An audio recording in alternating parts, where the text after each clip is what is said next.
Hi, welcome back to Joe Blogs.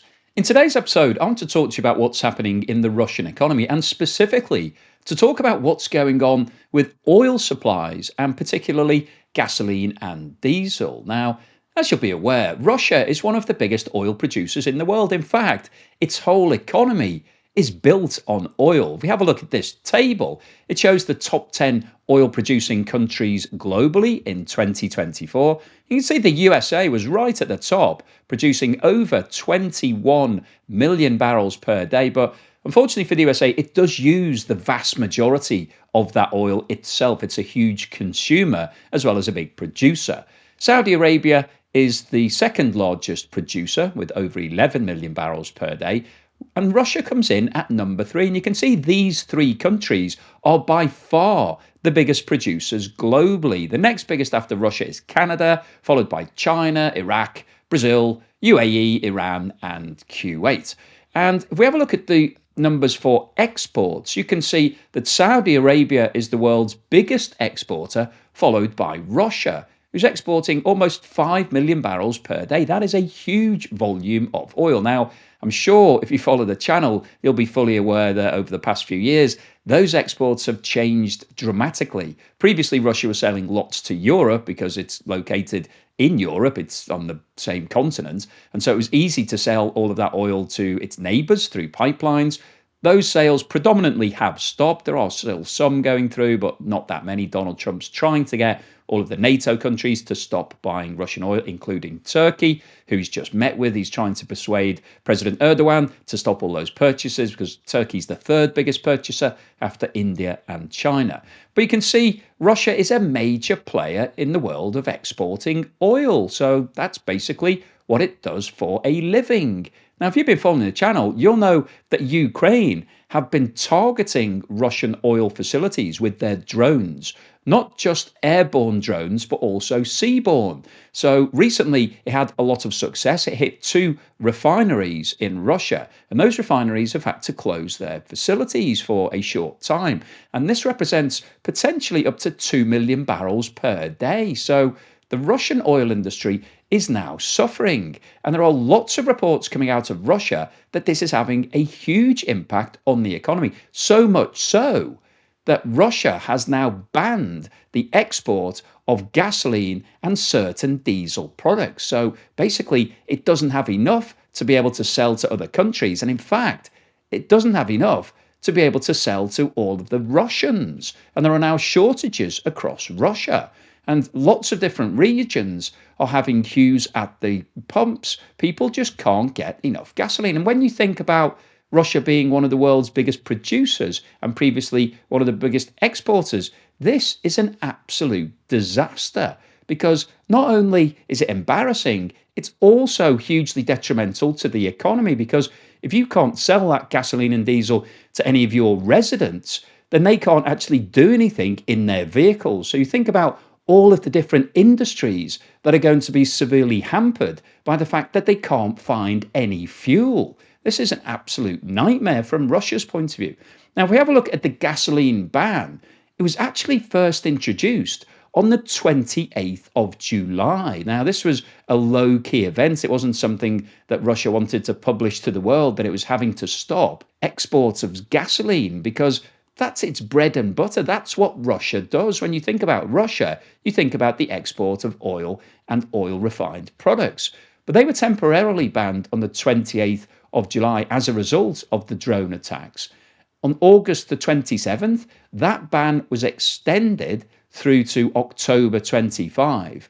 And we've now just heard that this ban is now going to run until at least the end of the year. So that's from July through to the end of the year. So we're talking a period here of 5 months where Russia isn't able to export gasoline. And gasoline is obviously one of the biggest products in demand, and it's also a very high margin product. One of the reasons why Russia refines crude oil into its constituent parts of gasoline, diesel, kerosene, those sorts of things, is because you can sell it for a much higher price and therefore you make more profit. And also you've got all of the people who are employed in the refinery process. They're all being paid. You have that multiplier effect. So this is really good news for the Russian economy when it's working.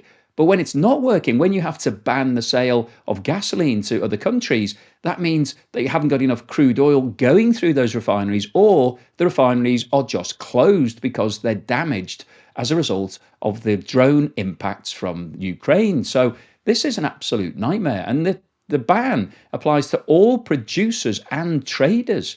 So all the companies that are producing gasoline, and then every company down the line that's buying it and selling it, they're all banned from exporting. So you can't buy Russian gasoline if you're another country at the moment. And it's also now been announced that restrictions have been applied against diesel as well. Now, this ban isn't quite as comprehensive. It doesn't apply to producers. So the main big oil companies in Russia can still export diesel if they want to. But all resellers and non-producers are banned from exporting diesel. So that's going to limit the amount of diesel that can be sold, and therefore limit the amount of revenue that Russia is earning. So, and this is also in place until the end of 2025. And that's obviously at the moment. But as we just saw from the gasoline situation, these bans could be extended further. So this could run for months and months. So that will just restrict the amount of cash that Russia is receiving. But in addition to the financial implications, there are also real life implications for all of these big people and companies in Russia. So I pulled together some of the reports as to what's happening in certain regions in Russia. Crimea and Sevastopol, around 50% of all gas stations have stopped selling gasoline. And locals have described the situation as a big hit to family budgets, with everyday travel becoming harder. So, if you think about this in your own situation, if you didn't have any fuel to put into your vehicle, how are you going to get to work? How are you going to go to the shops? How are you going to do anything, basically? Because the vast majority of people in Russia rely upon vehicles to actually do things, whether it's work, pleasure, shopping. So if you haven't got any fuel, what are you going to do? It's an absolute nightmare. And of course, what will happen is it will just reduce the amount of expenditure in the economy, and so slow things down even further at a time when Russia is already struggling. The Belgorod region, several filling stations have shut down completely after running out of gasoline, and some stations have diesel left but don't have any of the gasoline products. So if you have a gasoline vehicle, you won't be able to use it. In the Far East, long queues have been reported at gasoline stations. One driver was quoted as saying, "We've been waiting for hours and no one knows if we will even get our cars filled." Now, that's not good news for a country that is one of the biggest producers of oil, because if you're a resident in Russia, you'd be thinking, why have we not got any fuel? This is what Russia is all about. We produce fuel and we sell it all around the world. So at home, it should be in abundance. It should be really easy to be able to fill your car, and it's relatively cheap. But clearly, there are major problems happening right now when people are queuing for hours and they don't even know whether they're going to get anything.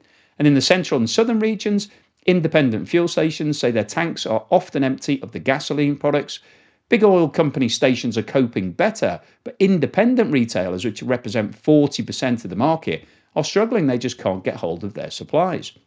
So the overall situation right now is that the independent stations are basically out of business. They just don't have enough fuel to serve their customers. So those companies are going to be suffering, and so their employees will be suffering. The major oil companies have got a bit more because they're obviously going to serve their own stations first. But we've got severe shortages in remote and rural areas in Russia. So what's the summary and conclusion today? Well, I wanted to post this video because we've been talking about what's been happening with the drone attacks. And I think it's very easy to become blasé about the situation, because you hear about Ukraine launching drones, you think, okay, well, this has been going on for 3.5 years. It doesn't really make any difference. Nothing's happening. It's just more of the same news. But I think particularly over the last couple of months, Ukraine have become more focused on trying to hit those refineries and all of the oil producing areas in Russia, because they know that's where the cash flow is coming from that's continuing to fund the war. And Ukraine has started to have some real success. Now, if you're watching this video on YouTube, I can't show you any footage of the recent drone attack on one of the refineries because I'm worried that YouTube will step in delete this video and hit me with another strike, because I got hit with a strike recently for posting something that the YouTube AI system decided it didn't like. So you won't be able to watch it here, but if you are interested in watching it, check out my Patreon channel. There's a link below to Patreon, and on Patreon you can watch all the videos advert free, so you won't get any annoying adverts that you get on YouTube. As a result of the increased level of success that Ukrainian drones are having, Russian oil facilities are now suffering, and many of them are having to close because they've been struck, they're damaged. And with a big refinery, you can have the whole situation closed down as a result of one particular area being disrupted. So this is an absolute nightmare from Russia's point of view. And it's been reported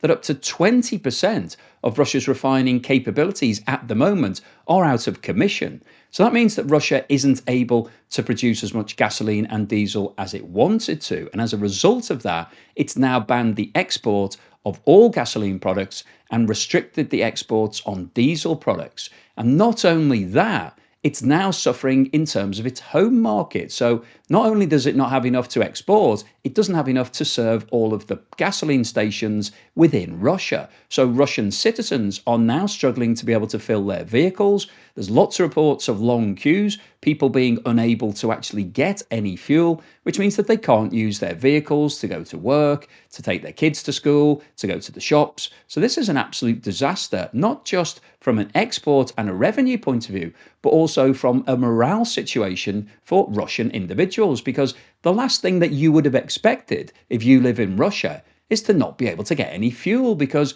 it's one of the biggest producers in the world, it's one of the biggest exporters. So you take it for granted that there will always be gasoline and diesel at the pumps. And the fact that there isn't tells the people in Russia that there are serious problems right now, particularly with refined products. So the overall summary of today's video is that the continued attacks on Russian oil facilities are having a huge impact on the industry, the Russian economy, and are now damaging the morale of the Russian people. So hopefully you've enjoyed today's video, you found it useful, informative and thought-provoking. If you've liked what I've said, then please give me a thumbs up. Please subscribe if you haven't done so already. And as I said earlier, if you're interested in joining Patreon and watching my videos advert-free, have a look in the link below. Thanks so much to everyone that supported me, either through Patreon or YouTube membership, Buy Me a Coffee membership, or if you bought me a super thanks or bought me a coffee, thank you so much for that support. And here's something to put a smile on your face.